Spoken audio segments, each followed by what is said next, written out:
Hi everyone, welcome to Daily Current Affair MCQ. Today is 11th of April 2025. Let's start from our first question.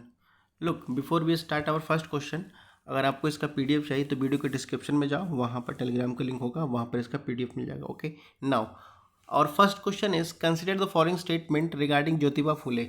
Jyotiba Phule ji को लेकर के कौन सा statement correct है वो आपको बताना है. Okay, so our first statement is he belongs with his wife Savitri Phule. उनकी जो धर्मपत्नी थी उनका नाम सावित्री फुले था. Establish one of the first school for the girls in India in Pune 1848. जिन्होंने क्या किया था, गर्ल्स स्कूल को पहली बार इंडिया में जो स्थापना की गई थी, इस्टेब्लिश की गई थी, वो पुणे में की गई थी 1848 में. ओके, उसके बाद आगे कहता है become the pioneer of women education, जो कि एक महिला के शिक्षा के लिए बहुत बड़ा योगदान उन्होंने दिया था. ठीक है, ये आपका फर्स्ट स्टेटमेंट कहता है. Now the second statement is he establish the Satya Shodhak Samaj to advocate for the preservation of Brahmanical social order. ठीक है, उन्होंने कह रहा है कि देखो ये सत्य शोधक समाज की स्थापना की थी जो क्या करता था, ब्राह्मणिकल सोशल ऑर्डर का क्या अनुयायी करता था. ओके, तो ये आपको बताओ इसमें से दोनों में से कौन सा स्टेटमेंट आपका करेक्ट है ज्योतिबा फुले को लेकर के.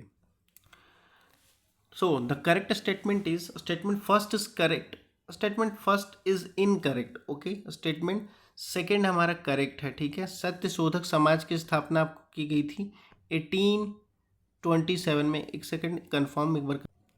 ओके, सत्य शोधक समाज की स्थापना की गई थी 1873 में. ओके, 1873 में सत्य शोधक के समाज की स्थापना की गई थी. आपका फर्स्ट स्टेटमेंट इनकरेक्ट है क्योंकि सिर्फ ज्योतिबा फुले ने नहीं, ज्योतिबा फुले और सावित्री फुले दोनों ने मिलके गर्ल्स स्कूल की स्थापना की थी 1848 में पुणे में. ठीक है, उसके बाद बात करता है, ये सेकंड स्टेटमेंट आपका करेक्ट है. और साथ साथ आपको ये भी एक इम्पॉर्टेंट है, आपको याद रखना कि एक बुक लिखा था उन्होंने जो कि बहुत ही फेमस बुक है, गुलामगिरी नाम से एक बुक है. ठीक है, गुलामगिरी नाम से बुक है जो कि ज्योतिबा फुले जी ने लिखा था. ठीक है, तो बहुत इंपॉर्टेंट ये बुक है, कभी पूछ लीजिएगा एग्जाम में. Okay, now come to the second question. Look, the second question is which of the following is the largest land port in India. ठीक है, इनमें से कौन सा है जो लार्जेस्ट लैंड पोर्ट है, भारत में सबसे बड़ा लैंड पोर्ट है. ओके, पहला कहता है अटारी लैंड पोर्ट, दूसरा कहता है मोरा लैंड पोर्ट, तीसरा कहता है पेट्रोपोल लैंड पोर्ट, उसके बाद डी कहता है रक्सोल लैंड पोर्ट.